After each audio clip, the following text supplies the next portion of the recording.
Hello ನಮಸ್ಕಾರ, welcome back to my YouTube channel. ಇವತ್ತಿನ ಒಂದು ವಿಡಿಯೋದಲ್ಲಿ ಫ್ಲೇರ್ ಅಂಬ್ರೆಲಾನ ಕಟ್ ಮಾಡಿಕೊಡ್ತಾ ಇದ್ದೀನಿ. ಆ ಒಂದು ವಿಡಿಯೋ ಕೂಡ ನಿಮ್ಮ ಜೊತೆಗೆ ಶೇರ್ ಮಾಡ್ಕೊತಾ ಇದ್ದೀನಿ. ಈ ಒಂದು ವಿಡಿಯೋ ಏನಾದರೂ ಇಷ್ಟ ಆದರೆ ಪ್ಲೀಸ್ ನನ್ನ ಚಾನಲ್ನ ಲೈಕ್ ಮಾಡಿ, ಶೇರ್ ಮಾಡಿ, ಹಾಗೆ ಸಬ್ಸ್ಕ್ರೈಬ್ ಮಾಡ್ಕೊಳ್ಳಿ ಅಂತ ಹೇಳ್ತಾ ಇವತ್ತಿನ ವಿಡಿಯೋನ ಸ್ಟಾರ್ಟ್ ಮಾಡೋಣ ಬನ್ನಿ. ಫ್ಲೇರ್ ಅಂಬ್ರೆಲಾ ಹೊಲಿಲಿಕ್ಕೆ ನಾನು ಟಾಪ್ನ ಕಟ್ ಮಾಡಿಕೊಡ್ತಾ ಇದ್ದೀನಿ. ಕೆಲವರು ಇದಕ್ಕೆ ಪ್ರಿನ್ಸಸ್ ಕಟ್ ಕೂಡ ಸ್ಟಿಚ್ ಮಾಡ್ಕೋತಾರೆ, ಕೆಲವರು ಒನ್ ಟಕ್ಸ್ ಬ್ಲೌಸ್ ಕೂಡ ಸ್ಟಿಚ್ ಮಾಡ್ಕೋತಾರೆ. ನಾನಿಲ್ಲಿ ಒನ್ ಟಕ್ಸ್ ಬ್ಲೌಸ್ನ ಸ್ಟಿಚ್ ಮಾಡ್ಕೋತಾ ಇದ್ದೀನಿ. ಅದಕ್ಕೆ ಬಂದುಬಿಟ್ಟು ರೆಡಿ ಇರೋದು 13.5 ಇಂಚ್, ನಾನಿಲ್ಲಿ 14.5 ಇಂಚಿಗೆ ಸ್ಟಿಚ್ ಮಾಡ್ಕೋತಾ ಇದ್ದೀನಿ. ಒನ್ ಟಕ್ಸ್ ಬ್ಲೌಸ್ ಆದ್ದರಿಂದ ಎರಡು ಕಡೆ ಸೇಮ್ ಪ್ಯಾಟರ್ನ್ ಇಡಬೇಕು. ಸೊ ಎರಡು ಕಡೆ ಉದ್ದ ನಾನು 14.5 ಇಂಚ್ ತೊಗೊಂಡಿದ್ದೀನಿ. ನಾನಿಲ್ಲಿ ಯಾವುದಿಲ್ಲ, ಜಸ್ಟ್ ನಾರ್ಮಲ್ ಬ್ಲೌಸ್ ಆಗಿರೋದ್ರಿಂದ ಶೋಲ್ಡರ್ ಬಂದುಬಿಟ್ಟು 5.5, ಹಾಗೆ ಆರ್ಮಲ್ ಬಂದುಬಿಟ್ಟು 5.5 ಇಂಚಸ್ನ ಇಡ್ತಾಯಿದ್ದೀನಿ. ನನ್ನ ಬಂದುಬಿಟ್ಟು ಚೆಸ್ಟ್ ಸೈಜ್ ಬಂದುಬಿಟ್ಟು 36 ಆಗಿರೋದ್ರಿಂದ 9 ಇಂಚು ಎಕ್ಸ್ಟ್ರಾ 2 ಇಂಚಸ್ನ ತೊಗೊಂಡಿದ್ದೀನಿ. ನಿಮ್ಮ ಚೆಸ್ಟ್ ಸೈಜ್ ಎಷ್ಟು ಇರುತ್ತೋ ಅಷ್ಟಕ್ಕೆ ನೀವು ತೊಗೊಂಡು 2 ಇಂಚಸ್ ಎಕ್ಸ್ಟ್ರಾ ಬಿಟ್ಕೊಳ್ಳಿ. ಆದಷ್ಟು 1 ಇಂಚಿಗೆ ಬ್ಯಾಕ್ ಆರ್ಮಲ್ನ ಡೀಪ್ ಇಟ್ಕೋತಾ ಇದ್ದೀನಿ, ಹಾಗೆ 1/2 ಇಂಚಿಗೆ ಫ್ರಂಟ್ ಆರ್ಮಲ್ನ ಡೀಪ್ ಇಟ್ಕೋತಾ ಇದ್ದೀನಿ. ಇಲ್ಲಿ 4 ಇಂಚಿಗೆ ಟಕ್ಸ್, ಈಗ ಬ್ಯಾಕ್ ಮತ್ತು ಫ್ರಂಟ್ ಸೇಮ್ ಟಕ್ಸ್ ಬರುತ್ತೆ. ಎರಡಕ್ಕೂ ಕೂಡ ನಾನು 4 ಇಂಚು ಎತ್ತರ ಕೂಡ 4 ಇಂಚ್ ಟಕ್ಸ್, ಅಗಲ ಕೂಡ 4 ಇಂಚ್ ಟಕ್ಸ್ ತೊಗೊಂಡಿದ್ದೀನಿ. ವಿಡ್ತ್ ಬಂದುಬಿಟ್ಟು 1/2 ಇಂಚ್ ತೊಗೊಂಡಿದ್ದೀನಿ. ಸೈಡಿಗೆ 1 ಇಂಚ್ ಗ್ಯಾಪ್ ಇಟ್ಕೊಂಡು ನಾವು ಕಟ್ ಮಾಡ್ಕೋಬೇಕಾಗತ್ತೆ. ಅಂದರೆ ನಿಮ್ಮದು ಒನ್ ಟಕ್ಸ್ ಬ್ಲೌಸ್ ಏನಿರುತ್ತೆ ಸೈಡ್ ಫಿಟ್ಟಿಂಗ್ ಎಲ್ಲ ನೀಟಾಗಿ ಕರೆಕ್ಟಾಗಿ ಬರುತ್ತೆ. ಇಲ್ಲಿ 2.5 ಇಂಚ್ ನಾನು ನೆಕ್ ವಿಡ್ತನ್ನು ತೊಗೊಂಡಿದ್ದೀನಿ. ಲೆಂತ್ ಬಂದುಬಿಟ್ಟು ನಿಮ್ಮದು ಫ್ರಂಟ್ ಎಷ್ಟು ಇರುತ್ತೋ ನೆಕ್ ವಿಡ್ತ್ ಅಷ್ಟು ತೊಗೋಬೇಕು. ನಾನಿಲ್ಲಿ ಫ್ರಂಟ್ ನಂದು ಬಂದುಬಿಟ್ಟು 6.5 ಇಂಚಸ್ ಇದೆ, ಹಾಗಾಗಿ 6.5 ಇಂಚ್ ನಾನು ಫ್ರಂಟ್ ತೊಗೊಂಡಿದ್ದೀನಿ. ಫ್ರಂಟ್ ನಿಮಗೆ ಯಾವ ರೀತಿ ಇಷ್ಟ ಆಗುತ್ತೋ ಆ ರೀತಿ ನೆಕ್ನ ನೀವು ಹಾಕೋಬೋದು. ನಾನಿಲ್ಲಿ ಸಿಂಪಲ್ಲಾಗಿ ಒಂದು ಲೀಫ್ ಶೇಪ್ನ ತೊಗೊಂಡಿದ್ದೀನಿ. ನಿಮಗೆಲ್ಲ ರೌಂಡ್ ಶೇಪ್ ಬೇಕಿತ್ತಂದರೆ ರೌಂಡ್ ಶೇಪ್ ಕೂಡ ತೊಗೋಬೋದು, ಇಲ್ಲ ಸ್ಟಾರ್ ಬೇಕಂದರೆ ಸ್ಟಾರ್. ಇಷ್ಟೆಲ್ಲ ಕಟ್ ಮಾಡ್ಕೊಂಬಿಟ್ಟು ನಾನು ಕಟ್ ಮಾಡ್ಕೋತಾ ಇದ್ದೀನಿ. ಕೆಲವರು back part separate, front part separate ಹಾಕ್ಕೊಂಡಿರ್ತಾರೆ.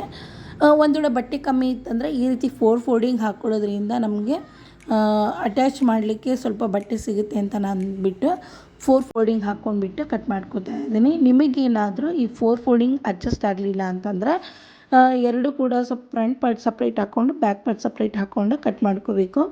ನಾನಿಲ್ಲಿ ಆರ್ಮೋಲ್ ಶೇಪ್ ತೆಗೆದ್ಮೇಲೆ ಅದನ್ನು ಸಪ್ರೇಟ್ ಮಾಡಿಕೊಂಡು ಫ್ರಂಟ್ ನೆಕ್ ಮತ್ತು ಬ್ಯಾಕ್ ನೆಕ್ ಸಪ್ರೇಟಾಗಿ ಕಟ್ ಮಾಡ್ಕೋತೀನಿ. ಯಾಕಂದರೆ ನನಗೆ ಫ್ರಂಟ್ ಪಾರ್ಟ್ ಬಂದುಬಿಟ್ಟು ಲೀಫ್ ಶೇಪ್ ಇದೆ, ಬ್ಯಾಕ್ ಪಾರ್ಟ್ ಬಂದುಬಿಟ್ಟು ರೌಂಡ್ ಶೇಪ್ ಆಗಿರೋದ್ರಿಂದ ಎರಡು ಕೂಡ ಸಪ್ರೇಟಾಗಿ ಮಾಡ್ಕೋತಾ ಇದ್ದೀನಿ.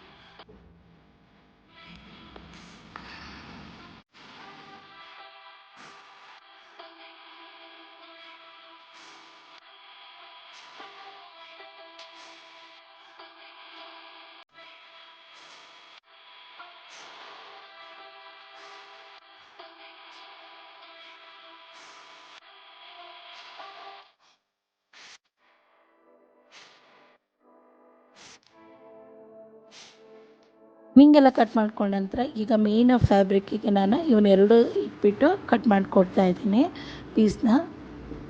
ಅದ್ರ ಜೊತೆಗೆ ನಾನು ಈ ಸ್ಲೀವ್ಸಿಗೆ ಕೂಡ ನಾನು ಅಸ್ತರ್ನ ಅಟ್ಯಾಚ್ ಮಾಡ್ಕೋತಾ ಇದ್ದೀನಿ. ನಿಮಗೆ ಬೇಕಂದರೆ ಅಸ್ತರ್ನ ಅಟ್ಯಾಚ್ ಮಾಡ್ಕೋಬೋದು, ಇಲ್ಲ ಅಂದರೆ ಜಸ್ಟ್ ಮೇನ್ ಫ್ಯಾಬ್ರಿಕ್ ಮಾತ್ರ ನೀವು ಕಟ್ ಮಾಡ್ಕೋಬೋದು.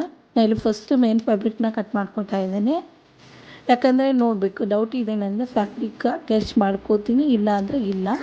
ಆದಷ್ಟು ಅಟ್ಯಾಚ್ ಮಾಡ್ಕೋಬೇಕು ಅಂತ ಕೆಲವರು ಅಟ್ಯಾಚ್ ಮಾಡ್ಕೋತಾರೆ ಲೈನಿಂಗ್ನ, ಕೆಲವರು ಹಾಗೇ ಡೀಪ್ ಇರಲಿ, ಸ್ವಲ್ಪ ಟ್ರಾನ್ಸ್ಪರೆಂಟ್ ಇರಲಿ ಅಂತಂದು ಸ್ಲೀವ್ಸಿಗೆ ಅಸ್ತರ ಹಾಕೋದಿಲ್ಲ. ನಿಮಗೆ ಯಾವ ರೀತಿ ಇಷ್ಟ ಆಗುತ್ತೋ ಆ ರೀತಿ ಮಾಡ್ಕೊಳ್ಳಿ. ಸೊ ನಾವು ತೊಗೊಂಡಿದ್ದು 9 ಇಂಚು ಎಕ್ಸ್ಟ್ರಾ 2 ಇಂಚ್ ಆದ್ದರಿಂದ 2 ಇಂಚ್ ಮೈನಸ್ ಮಾಡ್ಕೋಬೇಕು. ಅಂದರೆ ಈಗ 11 ಇಂಚ್ ತೊಗೊಂಡಿದ್ದೀವಲ್ಲ, ಸೊ ನಮಗೆ ಬೇಕಾಗಿದ್ದು 2 ಇಂಚ್ ಮೈನಸ್ ಮಾಡಿ ಸ್ಲೀವ್ಸ್ ವಿಡ್ತ್ ಬಂದುಬಿಟ್ಟು 9 ಇಂಚಸ್ ತೊಗೊಂಡಿದ್ದೀನಿ. ಈ ಲೆಂತ್ ಬಂದುಬಿಟ್ಟು ನಿಮಗೆ ಎಷ್ಟು ಉದ್ದ ಬೇಕೋ ಅಷ್ಟೇ ಇಟ್ಕೊಂಡು ಆರ್ಮಲ್ ಶೇಪ್ ಬಂದುಬಿಟ್ಟು 3.5 ಇಂಚ್ ತೊಗೊಂಡಿದ್ದೀನಿ. ಇಷ್ಟೆಲ್ಲ ನಾವು ಬ್ಲೌಸ್ ಶೇಪ್ ಹಾಕ್ಕೊಂಡು ಅದನ್ನ ಕಟ್ ಮಾಡಿಕೊಂಡು ಎಕ್ಸ್ಟ್ರಾ ಇರೋದನ್ನು ಕಟ್ ಮಾಡ್ಕೋಬೇಕು. ಇಲ್ಲಿ ಸೈಡಿಗೆ ನಾನು ಯಾವುದೇ ರೀತಿ ಕಟ್ ಮಾಡ್ಕೊಳ್ಳಲ್ಲ. ಯಾಕಂದರೆ ಎಕ್ಸ್ಟ್ರಾ ಏನಾದರೂ ಬೇಕಾಗುತ್ತಂತಂದರೆ ಅಲ್ಲಿ ನಾವು ಅಡ್ಜಸ್ಟ್ ಮಾಡ್ಕೋಬೇಕಾಗುತ್ತೆ, ಬೇಡ ಅಂತಂದ್ರೆ ನಾವು ಕಟ್ ಮಾಡ್ಕೋಬೋದು. ಹಾಗಾಗಿ ಜಸ್ಟ್ ಮಾರ್ಕ್ ಹಾಕಿ ನಾನು ಹಾಗೆ ಪೂರ್ತಿಯಾಗಿ ಕಟ್ ಮಾಡ್ಕೊಳ್ಳಾರ್ದೇ ಅಷ್ಟೇ ಬಿಟ್ಟಿದ್ದೀನಿ. ಸೊ ಇವಾಗ ಉಳಿದಂಥ ಇದು ಬಂದುಬಿಟ್ಟು 4.5 ಮೀಟ್ರ್ ಇತ್ತು. ಆ್ಯಕ್ಚುಲಿ ನಾನು ಇದು ಆನ್ಲೈನಲ್ಲಿ ಪರ್ಚೇಸ್ ಮಾಡಿದ್ದೆ. ಅವು 5 ಮೀಟರ್ ಅಂತ ತೋರಿಸ್ತಾರೆ, ಬಟ್ 5 ಮೀಟರ್ ಇರೋದಿಲ್ಲ, 4.5 ಮೀಟರ್ ಇರುತ್ತೆ. ಬಟ್ ಕ್ಲಾತ್ ತುಂಬಾ ಚೆನ್ನಾಗಿದೆ, ಕ್ವಾಲಿಟಿ ಅಂತೂ ಸೂಪರ್ ಆಗಿದೆ. ಹಾಗಾಗಿಬಿಟ್ಟು ಈಗ ನಾನು ಇದನ್ನು 8 ಫೋಲ್ಡ್ ಅಂದರೆ ಫಸ್ಟ್ ನಾವೀಗ ಸ್ಯಾರಿ ಹೆಂಗೆ ಫೋಲ್ಡ್ ಮಾಡ್ತೀವಲ್ಲ ಆ ರೀತಿ ಫೋಲ್ಡ್ ಮಾಡಿಬಿಟ್ಟು 4 ಫೋಲ್ಡ್ ಆದಮೇಲೆ ಅದನ್ನು ಕೋನ್ ಶೇಪ್ದಲ್ಲಿ ಹಾಕಿದ್ರಾಗೆ 8 ಫೋಲ್ಡ್ ಆಗುತ್ತೆ. ಆ ರೀತಿ ಕಟ್ ಮಾಡಿಕೊಂಡು ನಾವು ನಮಗೆ ಎಷ್ಟು ಲೆಂತ್, ನಾನಿಲ್ಲಿ ಉದ್ದ ಬಂದುಬಿಟ್ಟು 38 ಇಂಚಸ್ ಇಟ್ಕೊಂಡಿದ್ದೀನಿ. ಮತ್ತು ನಾವು ಅಟ್ಯಾಚ್ ಮಾಡ್ಕೋಬೇಕಾಗುತ್ತೆ, ಅಲ್ಲಿ ಕಟ್ ಪೀಸ್ ಬಂದಿದೆ, ಹಾಗಾಗಿ ಅಟ್ಯಾಚ್ ಮಾಡ್ಕೋಬೇಕು. ನಾನು ಪೂರ್ತಿಯಾಗಿ ಇದನ್ನು ಸ್ಟಿಚಿಂಗ್ ವಿಡಿಯೋ ಹಾಕೋಕ್ಕಾಗಲಿಲ್ಲ, ಹಾಗಾಗಿ ಜಸ್ಟ್ ಟಾಪ್ ಅಷ್ಟೇ, ಬಾಟಮ್ ಅಷ್ಟೇ. ನಾನು ಬಾಟಮ್ ಯಾವುದೇ ರೀತಿ ನಾನು ಸ್ಟಿಚಿಂಗ್ ವಿಡಿಯೋ ಹಾಕೋಕ್ಕಾಗಲಿಲ್ಲ, ಜಸ್ಟ್ ಟಾಪ್ ಅಷ್ಟೇ ಕಟ್ಟಿಂಗ್ ಮಾಡಿಕೊಂಡು ಅದನ್ನು ಮಾತ್ರ ಹಾಕಿದ್ದೀನಿ. ನಿಮಗೇನಾದರೂ ಈ ಒಂದು ಅಂಬ್ರೆಲಾ ಡ್ರೆಸ್ ಇಷ್ಟ ಆದರೆ ಕಮೆಂಟ್ ಸೆಕ್ಷನಲ್ಲಿ ತಿಳಿಸಿ. ಯಾವ ರೀತಿ ನಾನು ಸ್ಟೆಪ್ ಬೈ ಸ್ಟೆಪ್ ಕಟ್ಟಿಂಗ್ ಮತ್ತು ಸ್ಟಿಚಿಂಗ್ ಪೂರ್ತಿಯಾಗಿ ನಿಮಗೆ ವಿಡಿಯೋನ ಶೇರ್ ಮಾಡೋಕ್ಕೆ ಇಷ್ಟಪಡ್ತೀನಿ. ಇನ್ ಕೇಸ್ ಈ ವಿಡಿಯೋ ಏನಾದರೂ ಇಷ್ಟ ಆದರೆ ಕಮೆಂಟ್ ಸೆಕ್ಷನಲ್ಲಿ ತಿಳಿಸಿದ್ರೆ ನಾನು ಈ ನೆಕ್ಸ್ಟ್ ವಿಡಿಯೋದಲ್ಲೇ ಹಾಕ್ತೀನಿ. ಸೊ ಈಗ ಟಾಪ್ ಪೂರ್ತಿಯಾಗಿ ಸ್ಟಿಚ್ ಮಾಡ್ಕೊಂಡಿದ್ದೀನಿ, ಎಕ್ಸ್ಟ್ರಾ ಬಟ್ಟೆನ ಕಟ್ ಮಾಡಿಕೊಡ್ತಾ ಇದ್ದೀನಿ.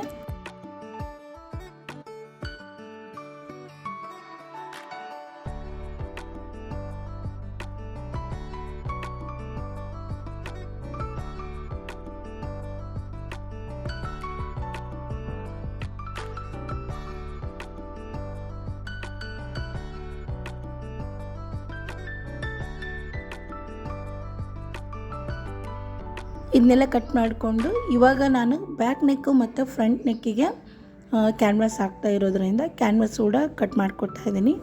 ಫ್ರಂಟ್ ಬಂದುಬಿಟ್ಟು ನಾನು ಉದ್ದನ 6.5 ಇಂಚ್ ಇಟ್ಟಿದ್ದೀನಿ ಅಲ್ವಾ. ಈಗ 1 ಇಂಚ್ ಎಕ್ಸ್ಟ್ರಾ ತೊಗೋಬೇಕು. 1 ಇಂಚ್ ಎಕ್ಸ್ಟ್ರಾ ಅಂದರೆ 7.5 ಇಂಚು ಉದ್ದ, ಹಾಗೆ ಅಗಲ 2.5 ಇಂಚು ವಿಡ್ತನ್ನು ಇಟ್ಕೊಂಡಿದ್ದೆ. ಇಲ್ಲಿ ಇನ್ನು 1 ಇಂಚನ್ನು ಎಕ್ಸ್ಟ್ರಾ ಇಟ್ಕೋಬೇಕಾಗುತ್ತೆ, ಅಂದರೆ 3.5 ಇಂಚು ಅಗಲ, ಹಾಗೆ 7.5 ಇಂಚು ಉದ್ದ ಇಟ್ಕೊಂಡ್ಬಿಟ್ಟು ಕ್ಯಾನ್ವಾಸ್ನ ಕಟ್ ಮಾಡ್ಕೊತಾ ಇದ್ದೀನಿ ಲೀಫ್ ಶೇಪು. ಈ ರೀತಿ ಕಟ್ ಮಾಡಿಕೊಂಡು ಕ್ಯಾನ್ವಾಸ್ ಹಾಕೋದ್ರಿಂದ ಫ್ರಂಟ್ ನೆಕ್ ಶೇಪು ತುಂಬಾ ಚೆನ್ನಾಗಿ ಕಾಣಿಸುತ್ತೆ, ನೀಟ್ ಕೂಡ ಕಾಣಿಸುತ್ತೆ. ಹಾಗಾಗಿ ಈ ಥರ ಕ್ಯಾನ್ವಾಸ್ನ ಕಟ್ ಮಾಡಿಕೊಂಡು ಇದಕ್ಕೆ ಒಂದು ಸಪ್ರೇಟಾಗಿ ಬಟ್ಟೆನ ಅಟ್ಯಾಚ್ ಮಾಡಿಕೊಂಡು ಇಟ್ಕೋಬೇಕಾಗುತ್ತೆ. ಇದೇ ಥರ ಈಗ ಯಾವ ರೀತಿ ನಾನು ಫ್ರಂಟ್ ಕಟ್ ಮಾಡಿಕೊಡ್ತಾ ಇದ್ದೀನಲ್ಲ ನೆಕ್ನ, ಅದೇ ಥರ ಬ್ಯಾಕ್ ನೆಕ್ ಕೂಡ ಇದೇ ಥರ ಕ್ಯಾನ್ವಾಸ್ನ ಕಟ್ ಮಾಡ್ಕೋಬೇಕು ಸೇಮ್. ಈಗ ನೀವು ಬ್ಯಾಕಲ್ಲಿ ಎಷ್ಟು ಡೀಪ್ ಇಟ್ಕೊಂಡಿದ್ದೀರಾ ಅದಕ್ಕಿಂತ 1 ಇಂಚ್ ಎಕ್ಸ್ಟ್ರಾ ಇಟ್ಕೋಬೇಕು.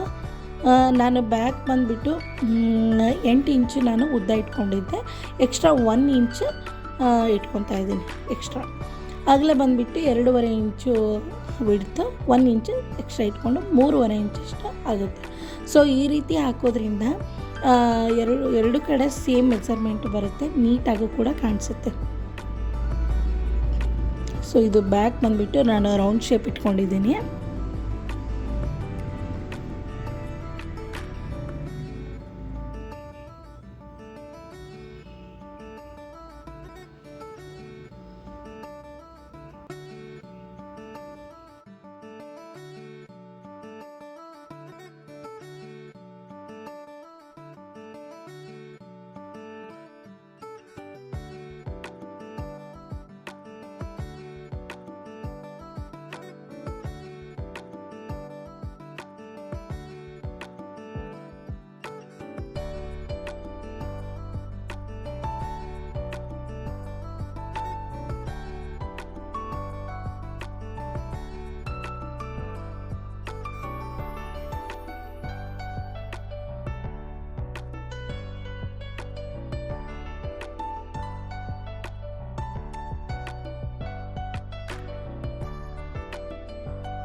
ಈ ಒಂದು ನೆಕ್ನ ಕಟ್ ಮಾಡಿಕೊಂಡು ಅದಕ್ಕೆ ಬೇಕಾಗಿರುವಂಥ ಬಟ್ಟೆಗೆ ಅಟ್ಯಾಚ್ ಮಾಡಿಕೊಂಡು ಪೂರ್ತಿಯಾಗಿ ನಾವು ಪೇಪರ್ ಪೇಸ್ಟಿಂಗ್ ಮಾಡ್ಕೋಬೇಕಾಗುತ್ತೆ.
ಪೂರ್ತಿ ಅಂಬ್ರೆಲಾ ಡ್ರೆಸ್ನ ಸ್ಟಿಚ್ ಮಾಡೋದು ವೀಡಿಯೋ ಮಾಡೋಕ್ಕಾಗಲಿಲ್ಲ. ಹಾಗಾಗಿ ಡೋರಿ ಮತ್ತು ಲಟ್ಕನ ಮಾಡಿ ಪೂರ್ತಿಯಾಗಿ ಅಟ್ಯಾಚ್ ಮಾಡಿದ ಮೇಲೆ ತುಂಬಾ ಚೆನ್ನಾಗಿ ಕಾಣಿಸ್ತಿದೆ ಗೌನು. ಕೊನೆಯಲ್ಲಿ ಎಂಡ್ದಾಗಿ ಕ್ಲಿಪ್ನ ಹಾಕ್ತೀನಿ ಯಾವ ರೀತಿ ಕಾಣಿಸ್ತಿದೆ ಅಂತಂದು ನೋಡಿ. ಇದೇ ಥರ ಗೌನು ಯಾವ ರೀತಿ ಸ್ಟಿಚ್ ಮಾಡ್ಕೊಳ್ಳೋದು ನಿಮಗೇನಾದರೂ ಇನ್ ಕೇಸ್ ಬೇಕಾಗಿದ್ದರೆ ಕಮೆಂಟ್ ಸೆಕ್ಷನಲ್ಲಿ ತಿಳಿಸಿ. ನೆಕ್ಸ್ಟು ವೀಡಿಯೋದಲ್ಲಿ ನಾನು ಯಾವ ರೀತಿ ಸ್ಟಿಚ್ ಮಾಡೋದು ಸ್ಟೆಪ್ ಬೈ ಸ್ಟೆಪ್ ವೀಡಿಯೋನ ಹಾಕ್ತೀನಿ. ಸೊ ನೋಡಿದ್ರಲ್ವ ಯಾವ ರೀತಿ ಗೌನ್ ಸ್ಟಿಚ್ ಮಾಡ್ಕೊಂಡಿದ್ದೀನಿ ಅಂತಂದು. ಇನ್ ಕೇಸ್ ಈ ವಿಡಿಯೋ ಏನಾದರೂ ಇಷ್ಟ ಆದರೆ ಪ್ಲೀಸ್ ನನ್ನ ಚಾನೆಲ್ನ ಸಬ್ಸ್ಕ್ರೈಬ್ ಮಾಡಿ, ಹಾಗೆ ಲೈಕ್ ಮಾಡಿ, ಹಾಗೆ ನಿಮ್ಮ ಫ್ರೆಂಡ್ಸ್ ಆ್ಯಂಡ್ ಫ್ಯಾಮಿಲಿಗೆ ಶೇರ್ ಮಾಡಿ ಅಂತ ಹೇಳ್ತಾ ಇವತ್ತಿನ ವೀಡಿಯೋನ ಎಂಡ್ ಮಾಡ್ತಾಯಿದ್ದೀನಿ. ಎಲ್ರಿಗೂ ಥ್ಯಾಂಕ್ ಯು ಸೋ ಮಚ್.